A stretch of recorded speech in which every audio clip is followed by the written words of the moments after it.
নতুন ইংরেজি বছরে প্রথম দিন পড়েছে বৃহস্পতিবার। এই দিন রোহিণী নক্ষত্র থাকবে, থাকবে শুভ যোগ। আবার এই দিন হচ্ছে কল্পতরু উৎসব, বিশেষ গুরুত্বপূর্ণ একটি দিন। তাই আপনারা যদি চান নতুন বছরে আপনাদের সকল ইচ্ছেগুলো পূরণ হোক, তবে এই দিন একটি বিশেষ উপায় অবশ্যই করুন। যা চাইবেন তাই পাবেন। 20টি ছোট এলাচ নেবেন, সাথে একটি পদ্মবীজ নেবেন। প্রথমে এলাচ ও পদ্মবীজগুলোকে গঙ্গার জলের মধ্যে একটু হলুদ মিশিয়ে একটা মিশ্রণ তৈরি করে তার মধ্যে শোধন করে নেবেন। এরপর সেগুলোকে শুকনো কাপড় দিয়ে মুছে একটু শুকিয়ে নিন। সাদা সুতো দিয়ে মালা আকারে গেঁথে নিন। মালা গাঁথার সময় এই মন্ত্রটি অবশ্যই বলবেন, ওম শ্রীলক্ষ্মী নারায়ণ মম সর্ব ইচ্ছা পুরয় পুরয় স্বাহা। তারপরে প্রত্যেকটি এলাচের গায়ে অষ্টগন্ধা ও কুমকুম দিয়ে ফোঁটা দিয়ে দিন।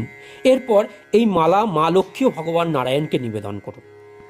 এখানে দুটো স্ফটিকের বল দেওয়া রয়েছে, যেটা আপনারা চাইলে দিতেও পারেন, নাও দিতে পারেন। তার জন্য আপনারা দুটো আলাদা আলাদা মালাও বানাতে পারেন। এতে সারা বছর আপনার সকল ইচ্ছেগুলো পূরণ হতে থাকবে, সাথে আপনি মালামালও হয়ে যাবেন। ওম শ্রীলক্ষ্মী নারায়ণায় নমঃ 3 বার অবশ্যই কমেন্টে লিখে